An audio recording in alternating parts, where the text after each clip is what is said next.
जीवाचं रान कर तू, पेटून राहू भार वादळ वाऱ्या. आणि हे काय करतायत? हे तण काढतात. तण काढतात म्हणजे?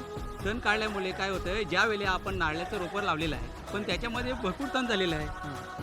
पण कारण की त्याच्यामध्ये आम्ही अगोदर पालापाचोळा टाकलेला आणि शेणखत टाकलेला, पण तण एवढं झालं की ते तणाने त्याचं जे जीवनसत्व जे नारळीला मिळायचं ते तणाला मिळालं, त्याच्यामुळे ते तण काढावं लागतं आपल्याला. ओके, म्हणजे झाडाला मिळावं म्हणून तणाचं काढून टाकलं. हां, पण मग ते परत आत कशाला टाकतात? कारण आत टाकल्यामुळे ते एक आच्छादन तयार आपण करतो. कारण ज्यावेळी नारळाच्या झाडाला पाणी दिलं ना तर ते बाष्पीभवन होत नाही पाण्याचं. ओके, म्हणजे हे आम्ही म्हणजे पुस्तकात वगैरे शिकतो ते सगळं ठीक आहे, पण खरं शेतात येऊन शिकण्याची मजा वेगळी आहे. हो हो हो, कारण नक्कीच, कारण हे पुस्तकाचं पण ज्ञान पाहिजे आपल्याला, पण पुस्तकाचं ज्ञान घेऊन आणि आपण हे प्रॅक्टिकली केलं पाहिजे. बरोबर, मातीत हात घातला पाहिजे. मातीत हात घातला पाहिजे. ओके, हे खरं आहे, तुमचं म्हणणं बरोबर आहे की पुस्तकातलं ज्ञान बरोबर आहे, पण मातीत हात घातला तर तुम्हाला कळतं की वेस्टेज कसं नाही जाऊ द्यायचं. नाही बरोबर, हे आपण वेस्ट करत नाही होत, हे महत्वाचं. बरोबर. या एकजुटीनं लढूया सारे, घेऊन हाती